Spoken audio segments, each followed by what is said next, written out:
Hi there everybody, welcome to this pre-scene analysis for the May 2025 and August 2025 Management or Gateway Case Study Exam. See, we have a lot of students that come through the exemptions route, the FLP route, taking the case study after years, or the traditional route as well. But the pre-scene analysis is the place to start, and throughout my pre-scene I will be giving you revision tips, E2, P2 and F2, very important key relations, top issues will be highlighted for you, and a holistic pre-scene discussion will be made. My name is Devansh and I'm the lead tutor at Finntutor. We are a CIMA registered tuition provider and hold the Global Pass Rate Excellence Award 2 years in a row. I mention this to give you further credibility on the instructions or the topics or just the discussions that we make, so you know that this is a tried, tested course that gives results as long as you follow the instructions that we give.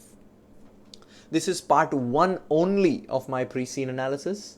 There is part 2, part 3, which will also, which is our full pre-scene discussion, and it's available for all of our students to quickly highlight important areas and put you forward in terms of your preparation. Now, before I start with the pre-scene, to help everybody, we have a free 3-day case study mini course for you all that we have personally created. It's a free course. The link to join is in the description box below. You just need to click on that link and you'll have access to a whole bunch of free resources to help you boost your confidence for this exam. Day 1 includes study strategy, the downloadable study plan. It gives the pre-scene analysis further insights. It gives you E, P pillar, recap.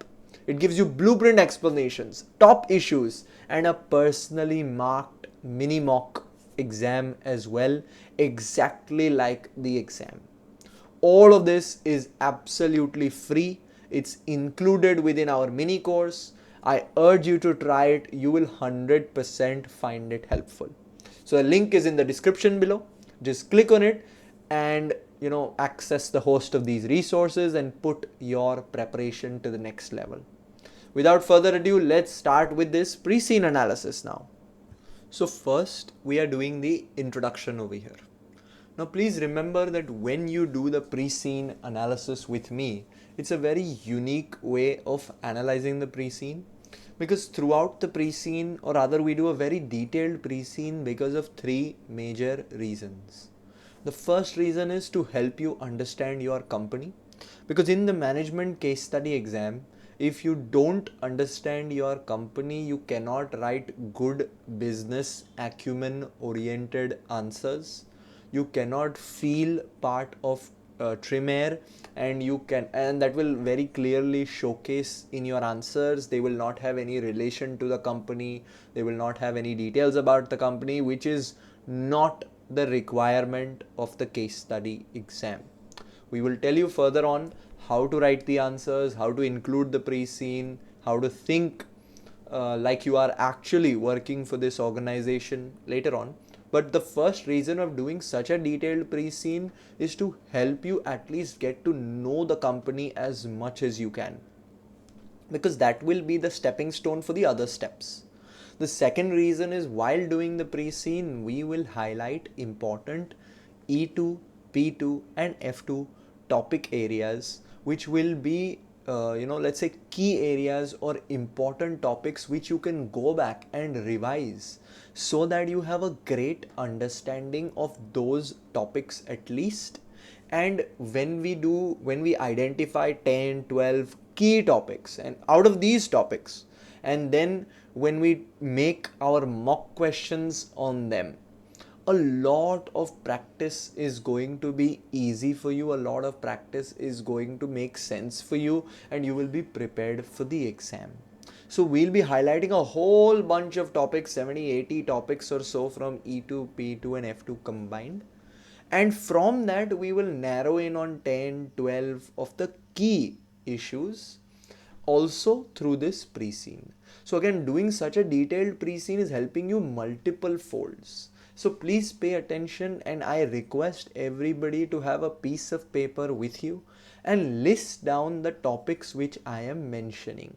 So let's say if I mention business model, it's a topic from E2. So you should write down 1. Business model, 2. Stakeholder management, 3. Foreign currency. For example, whatever the topics are, one by one that I discuss, you should make a list of them. So by the end of the pre-scene analysis, you will have a solid topic list which you can go back to from E2, P2 and F2 and revise those topics first. This is the outlay of the pre-scene analysis. Let's actually start. What we have done is we have taken the exact pre-scene that CIMA has released, and then we add our own annotations to it.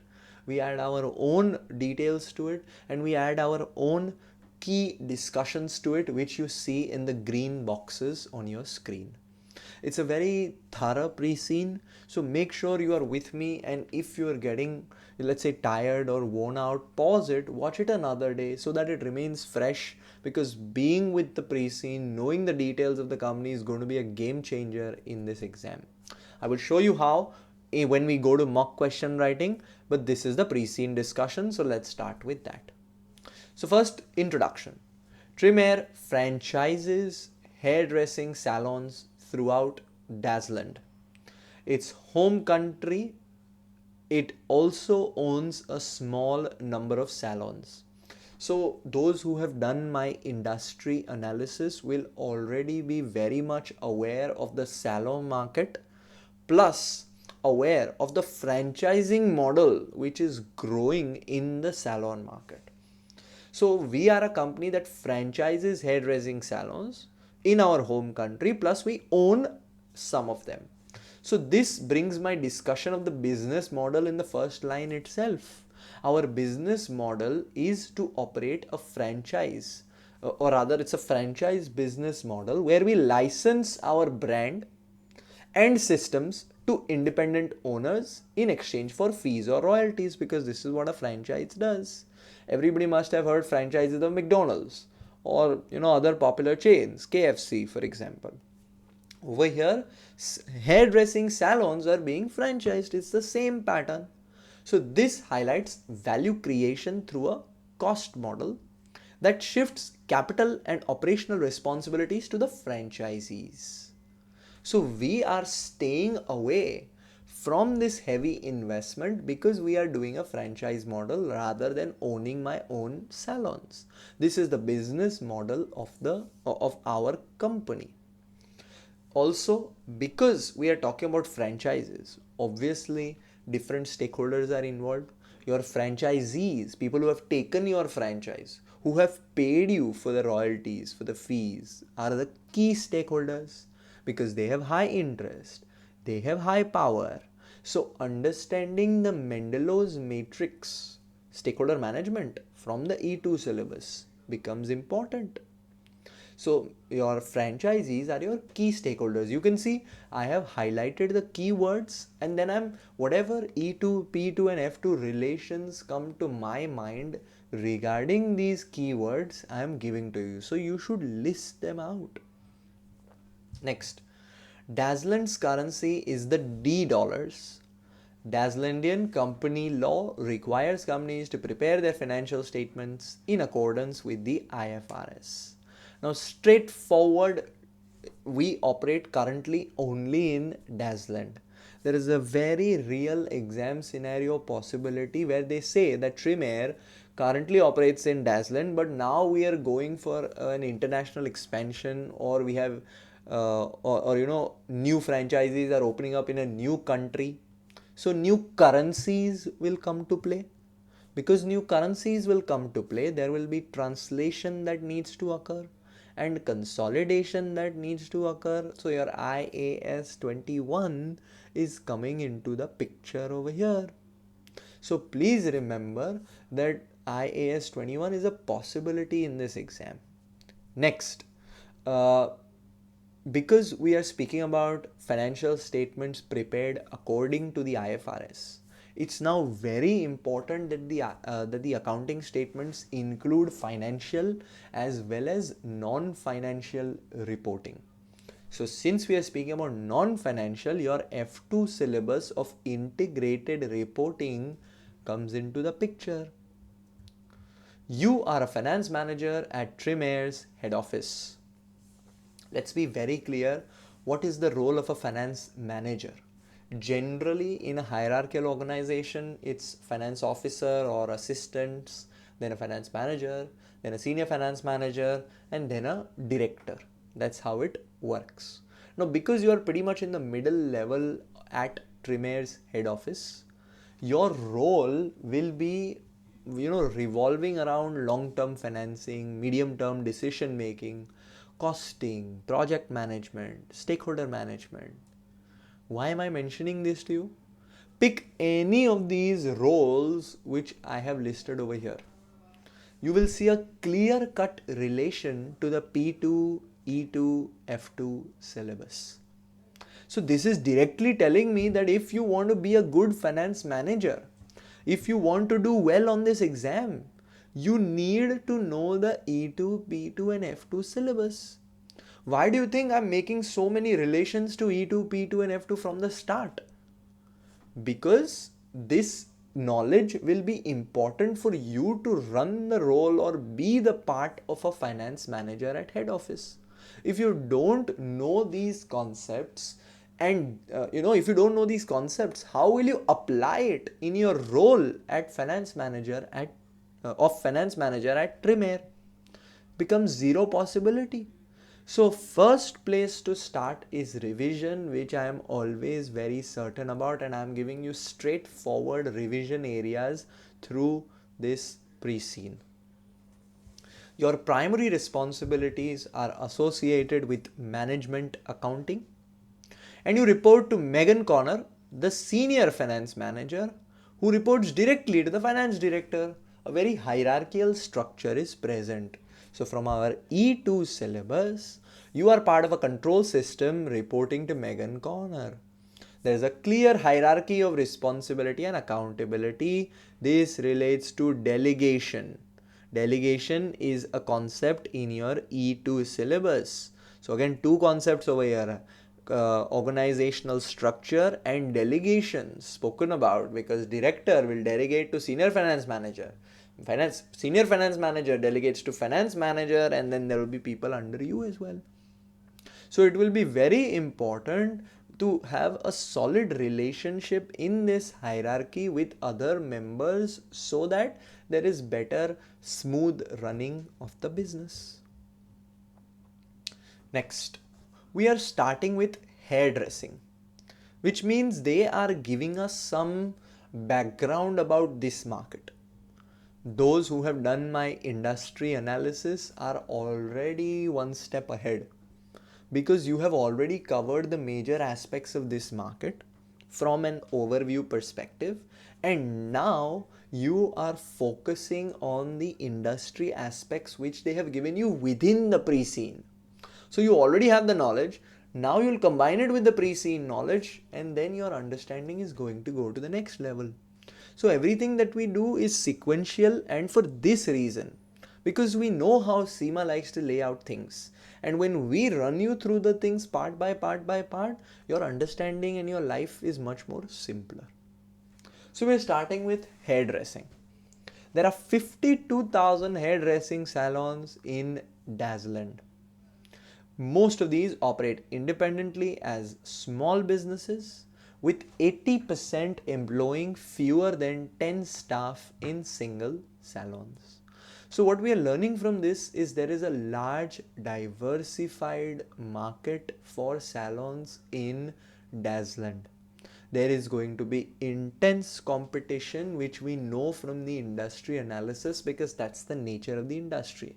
Some are independent salons, some are small salons, some are local salons, some are big franchises. There is lots of competition.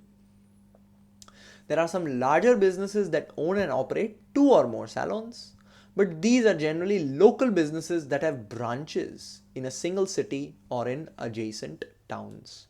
So again, there are a lot of variations of salons in the market. 52,000 is a very, very large number.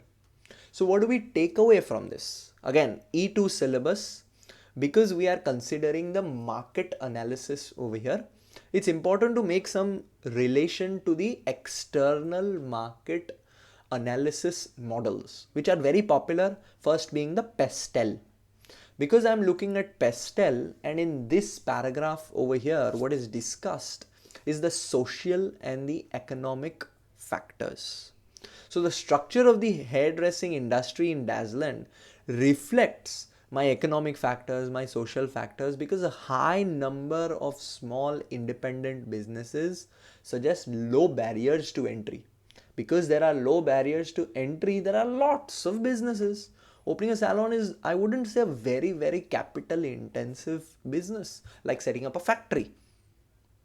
Social factors, because more and more people want to get groomed, they are experiencing grooming, they are experiencing the importance of grooming, and this is pushing the market forward, which we learned in the industry analysis as well. Same way, if I speak of Porter's 5 forces, I'm talking of threat of new entrants because there is low barriers to entry. Competitive rivalry is huge, which we have already learned, and threat of substitutes, which means I cannot go to the salon and I can do my beard at home as well. I can cut my nails at home as well. I can color my hair at home as well. But it won't be the same, but I can still do it. So there is going to be high rivalry, very high competition in this market. So it's very important to be aware that in this market there are huge problems in terms of rivalry and in terms of threat of new entrants, in terms of substitutes. So what Trimayr does to differentiate itself is going to be very, very important. What does Trimayr do to position itself? What generic strategy does Trimayr use? We'll figure that out deeper into the pre-scene. There are 6 nationwide chains, 2 of which own and operate chains of salons and 4 that operate on a franchised basis. So there are 6 chains and 4 franchise basis operators. Coming to P2 now. In this market with many small operators, pricing is very, very important.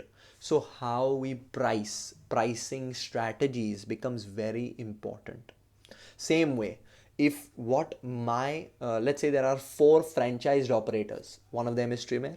So what are the other 3 doing?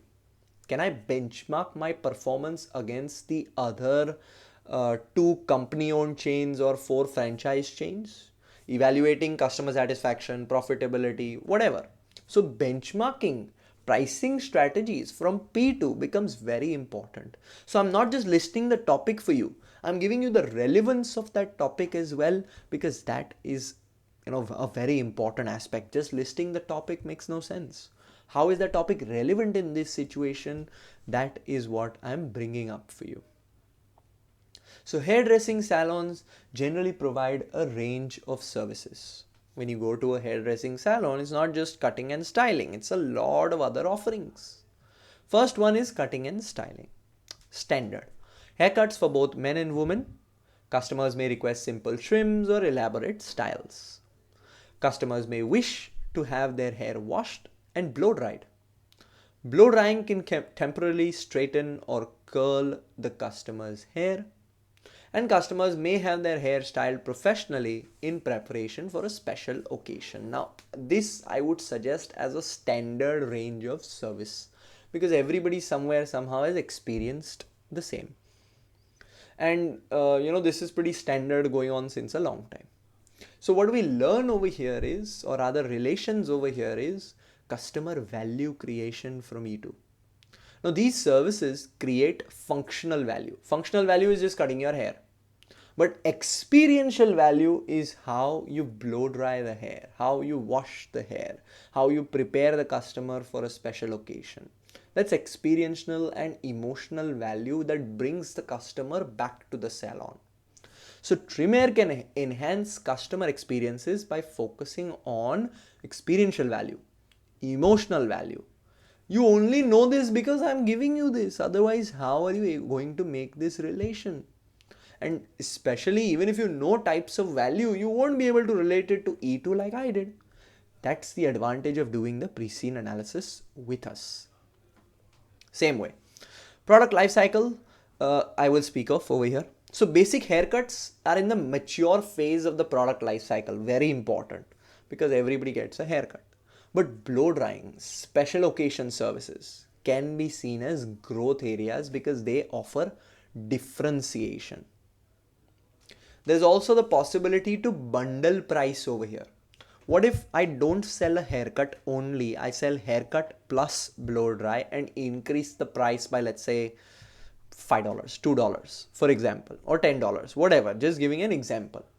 That increases my overall spend for the customer. So bundled pricing is something that Trimayr can think about, especially because of this market, this market sentiment, this market situation that we are in. Next, coloring and highlights, second service. Hair coloring services include 4 color ranges, root touch-ups to deal with the customer's hair growing out of its out in its natural color, and highlights. There is chemical treatments as well. Third service, hair can be permed to create long-lasting curls or waves, like a permanent sort of a curl or a wave within your hair. These effects are lost when the customer's hair grows out. Straightening uses a chemical treatment to make their hair smoother and straighter. Relaxing uses of chemicals to soften curled hair. So this was the third service which is offered in salons. Again, I'm looking at customer profitability analysis. Customers who book high margin treatments like coloring, perming, straightening may represent high lifetime value.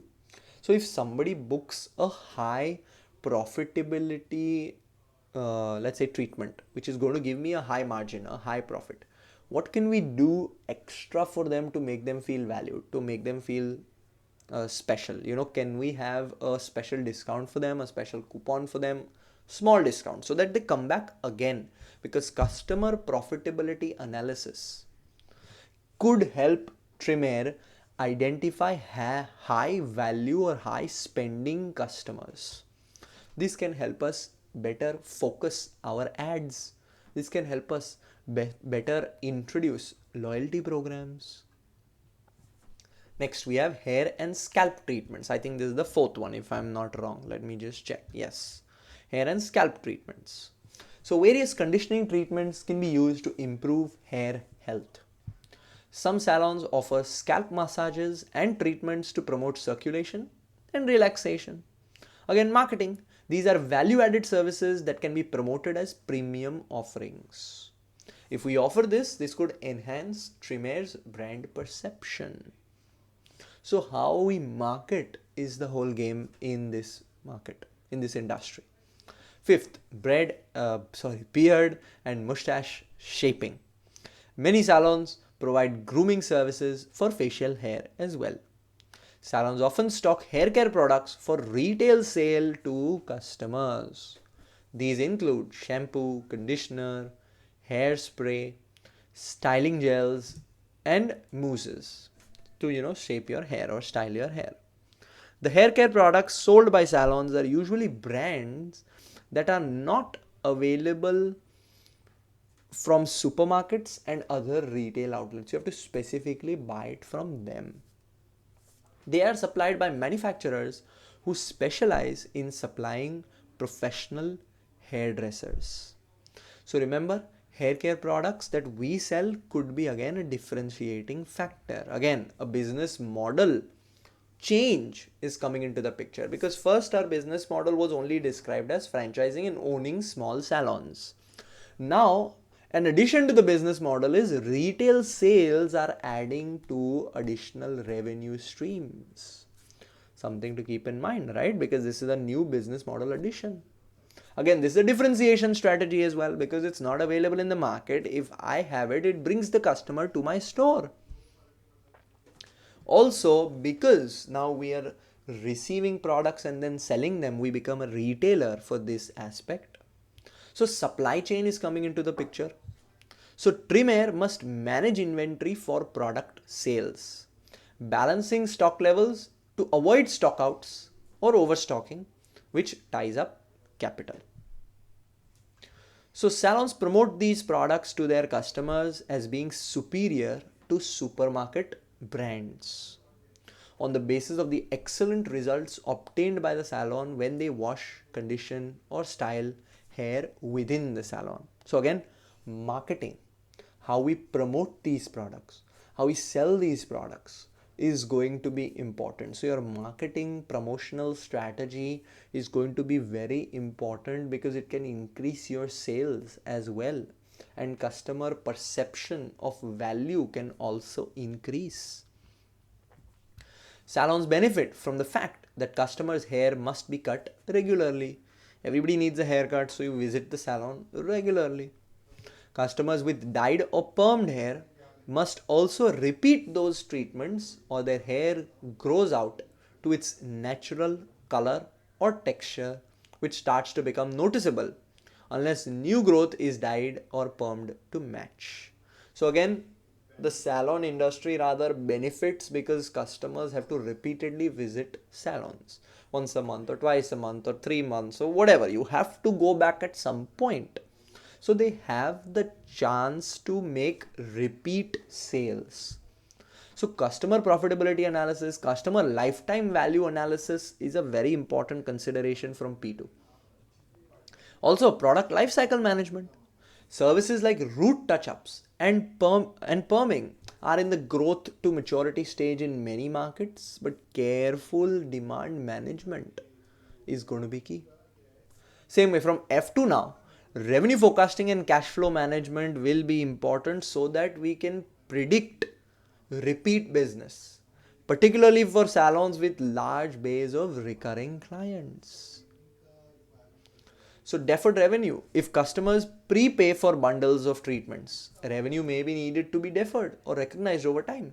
Today customer cut his hair. You're telling them that okay, if you buy a color service 2 months later, we will give you X, we will give it to you at X amount. The customer buys it. But the service is not completed today, so you can't recognize the revenue today. Your IFRS 15 revenue recognition, that revenue has to be deferred. So deferred revenue coming into the picture. Customers are often loyal to specific salons. All of us have our specific loyal salons that we want to visit. Many prefer to have haircut or treated by same hairdressers as well, because you trust them, you know they won't mess up your hair. So performance appraisal and reward system becomes important here, P2 syllabus. Staff who retain loyal customers should be recognized through incentive schemes or KPIs linked to repeat businesses, because that person is bringing in the business. So shouldn't that hairdresser be rewarded? Yes, if he's not rewarded, he'll go elsewhere. To retain this skill is very important. So incentives, KPIs, the correct KPIs will be important. And because we are speaking of performance appraisal, we need to speak of balanced scorecard as well, because the balanced scorecard is a very important let's say appraisal tool, appraisal technique, and this is directly related to customer satisfaction. So the customer perspective on the balanced scorecard becomes important specifically for our business, because it's so much related to customer happiness or customer satisfaction. Most salons welcome both male and female customers, despite the fact that women's hairstyles usually take longer to cut, style and treat than men's. That is generally reflected in separate price lists for men and women, with women being charged more than men for comparable services because their hair is natural, sometimes longer, takes more time. There are a lot of different options that they have. So P2 performance pillar coming into the picture over here, because we are speaking about pricing. Now women's services are priced higher due to time and complexity, reflecting cost plus pricing models. Pricing may also consider price elasticity for male versus female services. So your price elasticity coming into the picture, and pricing strategies again coming into the picture. Next, market segments. So first we spoke about the type, first the hairdresser market, that it's very competitive, and then we spoke about the different types of services offered. Now we are speaking of market segments. Now hairdressing salons vary significantly in terms of the services that they provide and the pricing of those services. Some salons aim to attract an upmarket clientele, and so they operate from more attractive premises and employ better trained, more experienced hairdressers. Upmarket salons attract customers who are prepared to pay more for basic services such as cutting and styling. Those customers are also generally more likely to buy additional services such as coloring and chemical treatments because they are not price sensitive and they are ready to spend. These salons are often located in upmarket retail spaces such as city centers and exclusive shopping malls.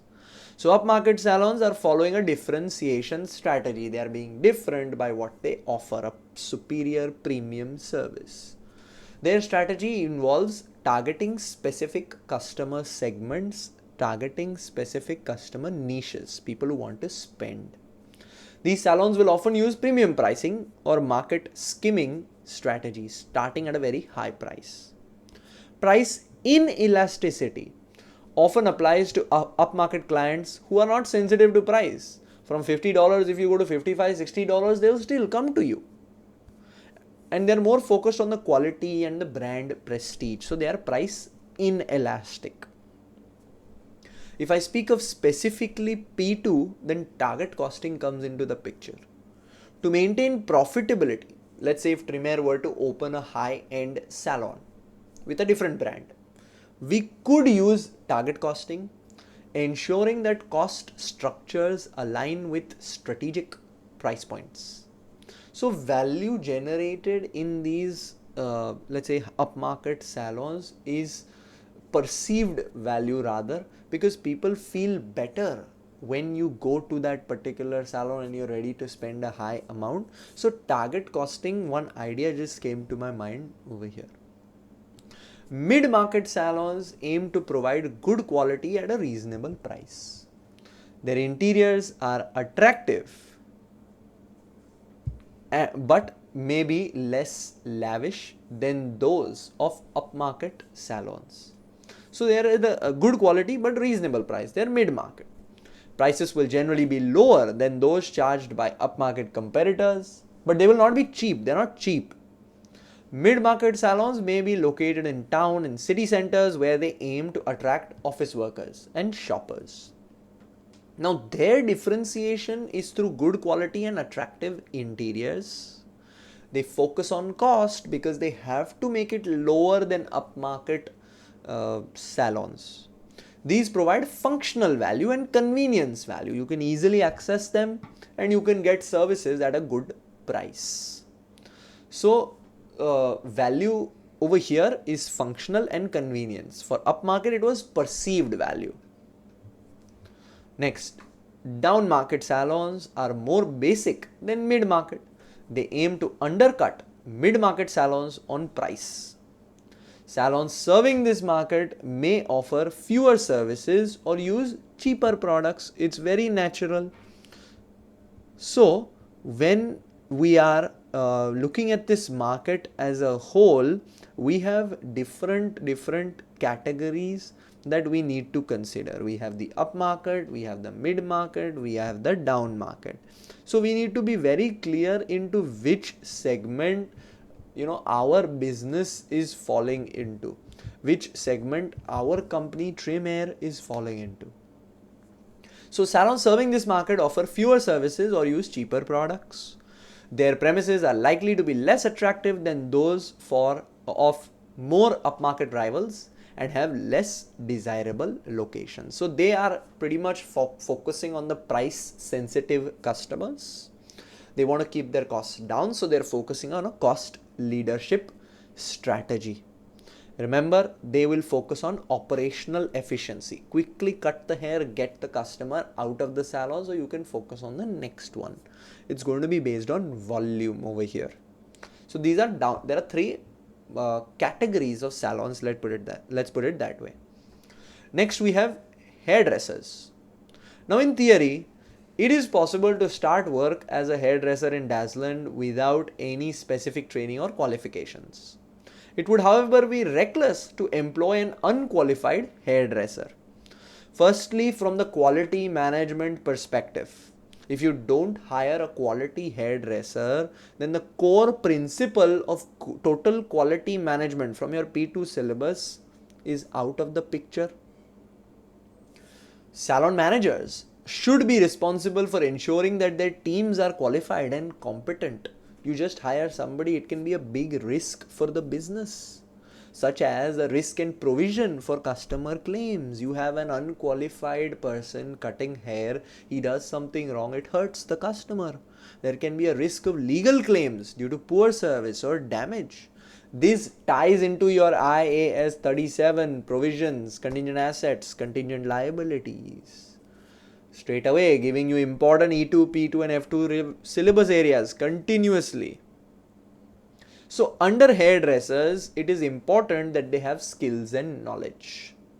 So cutting and styling hair requires the ability to create a hairstyle that has a defined shape that suits the customer.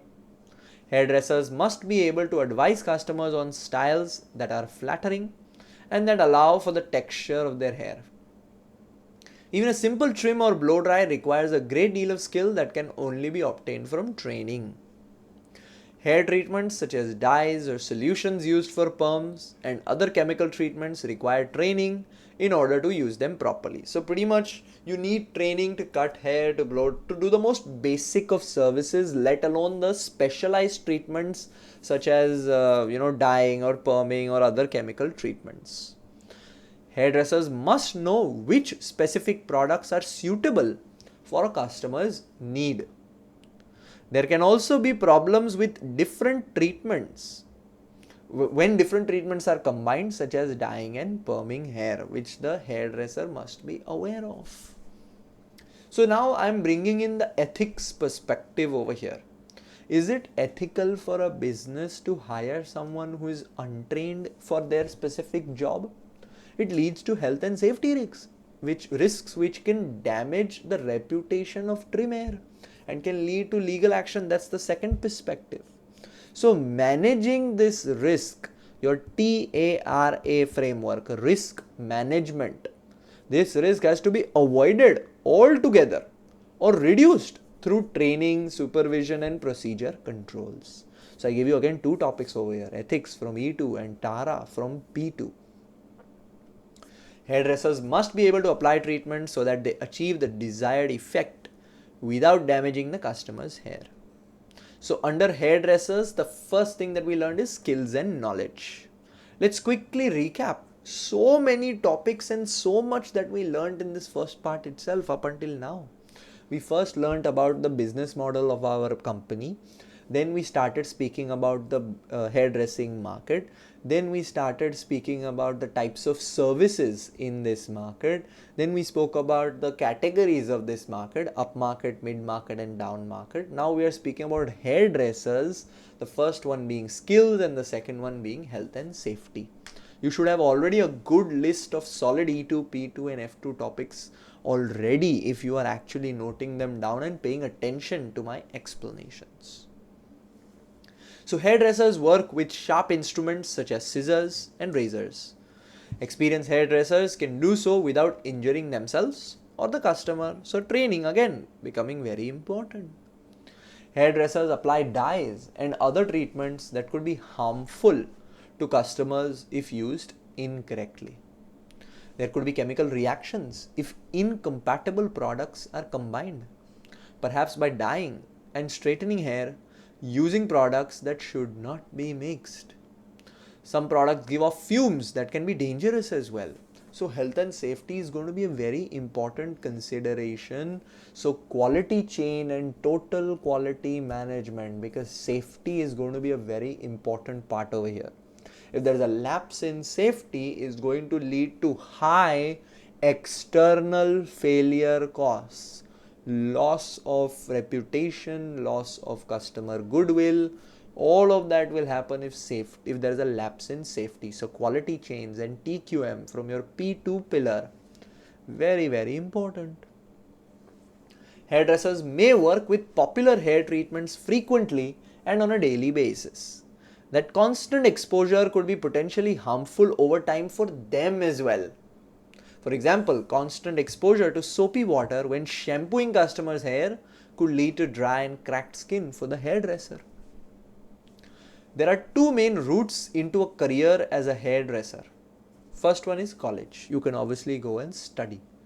Many further education colleges offer hairdressing courses. These take 2 years. The courses are largely classroom based with periods of practical experiences as well. The courses will cover cutting, coloring, advising customers, business skills, a whole bunch of everything to do with hairdressing. So first way how you can become a hairdresser is go to college and study about it. What do I take away from here? E2 P2 combined over here. So modern hairdressing training increasingly includes digital skills such as digital marketing, online appointment systems, customer management software. So colleges may teach digital operational models, helping future staff, but it's going to be important for Trimayr to find these people so that we have a workforce who has digital skills, because they are very important in today's modern environment. And training programs are capital investment in human capital. If you don't invest in good human capital, which means well qualified hairdressers, huge recurring problems will occur within the business later on. So we have taken two topics over here. First one, capital investment, and the second one, digital skills. The second way to get qualified is doing an apprenticeship. So apprenticeships offer an alternative means of obtaining the skills and knowledge required to qualify as a hairdresser, which means you don't go to college, but hairdressing apprentices are full-time employees of salons who work under the supervision of experienced hairdressers. You don't go to college, you go to the real business of a salon and then learn under experienced hairdressers. Apprenticeships will be expected to perform basic tasks such as sweeping up, hair clippings, answering the phone, and maintaining the customer appointment book. So again, E2 and P2 coming into the picture over here. Experienced hairdressers transfer their knowledge and their skill. So mentoring, coaching coming into the picture over here of how Trimayr is using experienced hairdressers to train the next generation. Mentoring and coaching is there in your syllabus areas. Next, they will also learn hairdressing skills starting with washing customers' hair and progressing to cutting, styling and treating hair. All of this is happening on the job. So apprenticeships last 2 years. By the end of that time, apprentices can expect to have been trained in all the skills expected of a qualified hairdresser. Apprentices are paid throughout their training, although their salaries will generally reflect the fact that they will be performing menial tasks. So they're not paid high at the beginning. Large hairdressing salons, particularly those operating in the upmarket segment, often require their hairdressers to participate in ongoing professional training. You have trained, you have studied, okay, but your training should be ongoing. These ensures that hairdressers know how to style the hair in the latest fashions and can use the latest treatments effectively. Smaller salons may rely on hairdressers keeping up to date by reading about the latest fashions and other developments in trade magazines. So upmarket, requesting ongoing professional training, keep training. For smaller salons, it's about reading.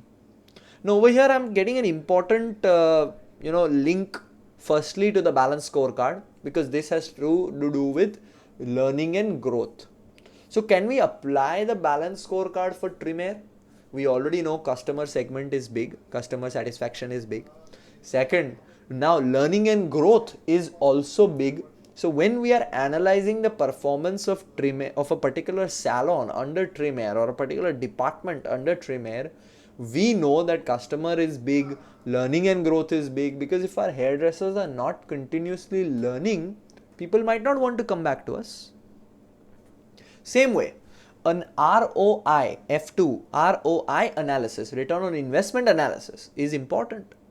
Let's say Trimayr invested in a training program for all their hairdressers. Fine. But is there a return? Which means, is customer revenue going up because of this professional training? Are people coming back and enjoying that service?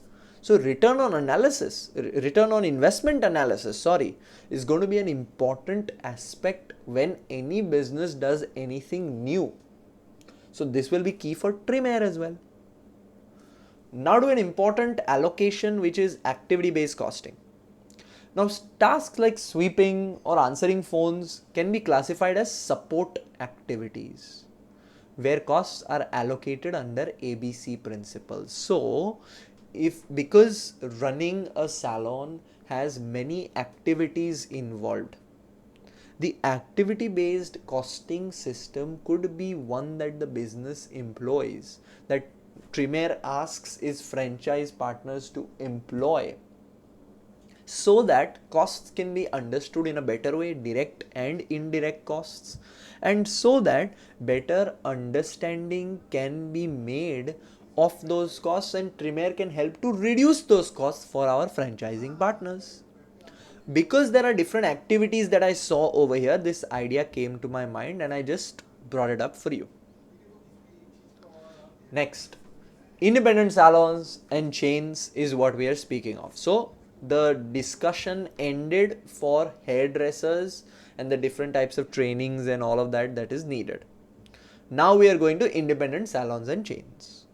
Now most of Dazzlant's hairdressing salons operate as independent businesses, but there are a few hairdressing chains as well. Most of these chains are relatively small businesses that consist of up to 5 salons, all of which operate in the same town or city. There are 6 nationwide chains, 2 of which own and operate chains of salons, and 4 that operate on a franchised basis. We already know that. Now, independent salons reflect entrepreneurial structure.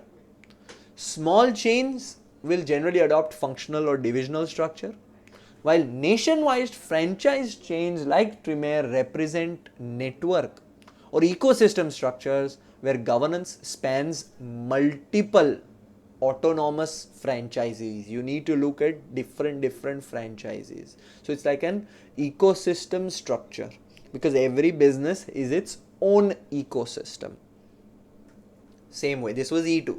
Now, decentralization. Chains operating in different cities or a franchise model, which is our business, demonstrate decentralization, allowing local decisions while maintaining central control. So decentralization is going to be our business style, because every franchise has their own decision making power, but still controlled by us. Deeper into the pre-scene, we want to see, is each franchise run as a profit center, investment center? That will be important to consider, because this relates to responsibility accounting. Also, group accounts, consolidation coming up into the picture.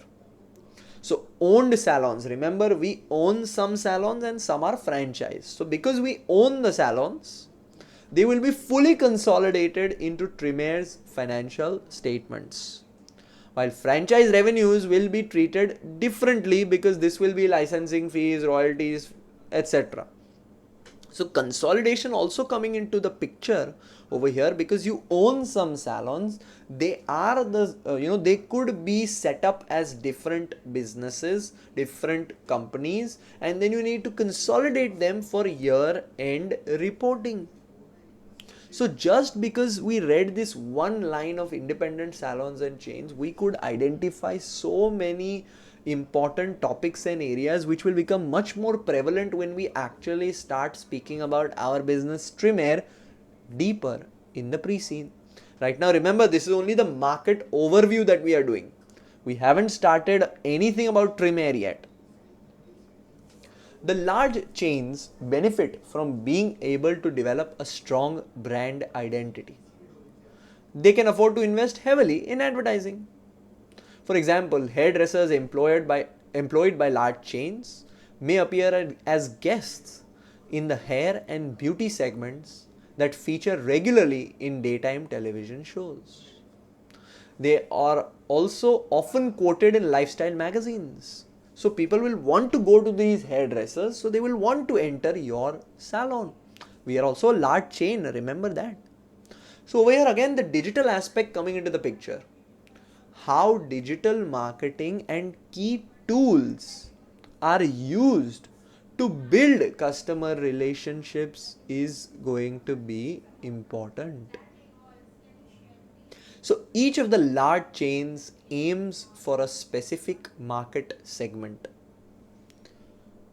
Generally, either mid-market or upmarket in terms of price and quality of service.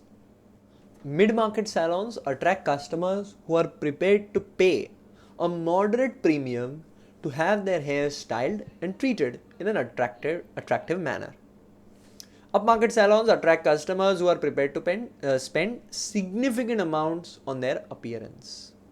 So again, both mid-market and upmarket can use target costing because this will ensure that services are priced appropriately while maintaining their profit margins because they will have high other costs. Next, franchises. Franchise agreements. So just to be clear, this we were speaking about independent salons and chains. Now we are going to the franchises. Remember, we have our own owned some stores as well. Franchise, so we are in both business segments. Franchise agreements permit franchisees to operate using the branding and other intellectual property of the franchisor. Means people who buy the franchise from Trimayr are allowed to use the Trimayr branding as well as the Trimayr goodwill. From the customer's perspective, it will appear that they are being served by a branch of a large chain of hairdressing salons. Customer doesn't know this is franchised or not franchised, he just sees Trimayr and he walks in. For example, the salon's internal and external signage and decor, its staff uniforms, and all brochures and pamphlets will show the franchisor's logo and brand name. So Trimayr over here acts as an ecosystem orchestrator.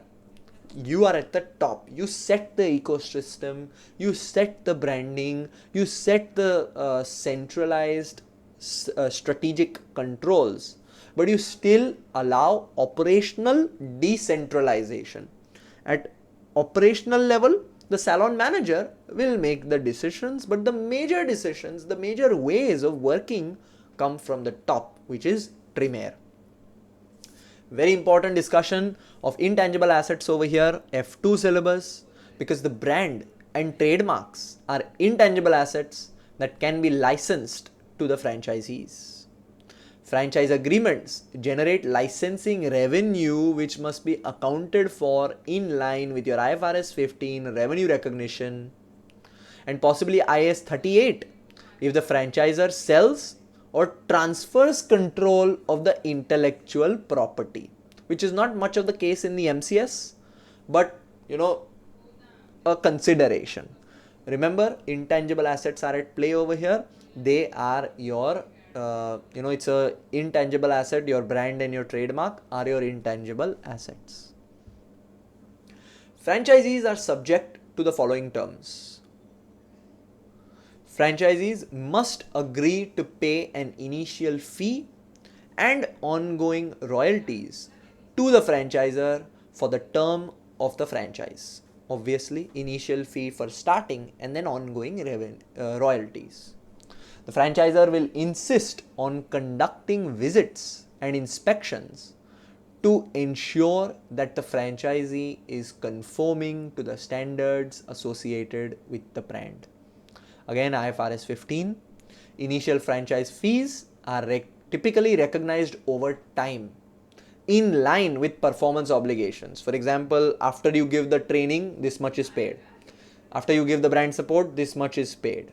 Upfront, this much is paid. So that is how it should be recognized. I'm giving you how it would be asked in the exam as well in the pre-scene discussion. So you have directly to think about this when you're doing your revision. Again, ongoing royalties are recognized as revenue when it is earned. Franchisors insist on the use of approved suppliers of goods and services. You will tell them that, okay, you have to buy the shampoo from here. You have to buy the chairs from here, for example.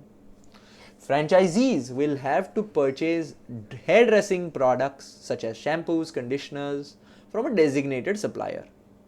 They will also be required to use approved suppliers for other categories of purchases such as furniture, fitting, and all of that. So, centralized, remember, those decisions are centrally made. Franchisors may also provide approved lists of service providers, including accounting firms, plumbers, and electricians. So, approved list given. Then there is operational freedom to choose whichever is best for you.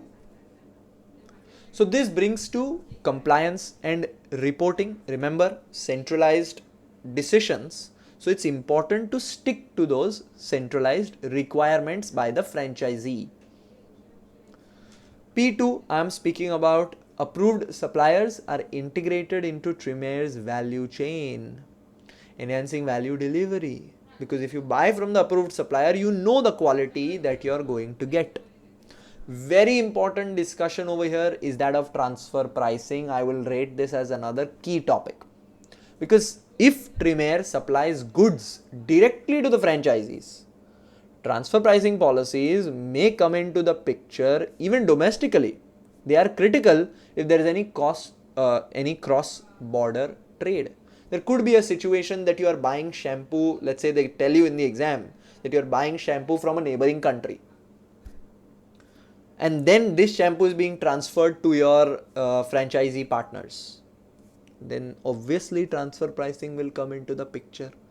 I'm giving you scenarios as well of how it can come up in the exam. So you have revised these critical key topics. So that brings me to the end of pre-scene part 1. Full analysis is 3 hours. This was only one part, 1 hour of the first introductory aspects within the pre-scene analysis. You see how well and how detailed the pre-scene is? I'm sure the full pre-scene, once you have gone through, majority of your exam troubles are gone because all the important topics are highlighted. You have the chance to revise them before we start doing mock questions on them. So in our mock questions, we will test you on these important topics exactly like the exam. And you will be writing them in 45 minutes and submitting to us for marking. So your holistic learning is happening through our entire system that we have set. So if you have any questions, please reach us on help@fintutors.com and we will help you out. You can also visit our MCS page, fintutors.com/MCS. You can see the different course options that we have. Studying with us, registered tuition providers holding the Global Pass Rate Excellence Award for 2 years means that a system exists which leads to success. So study with us and I hope to see you on one of our study courses. Thank you. If you have any questions, any guidance, any help that you need, just email us and we will get back to you. Thank you.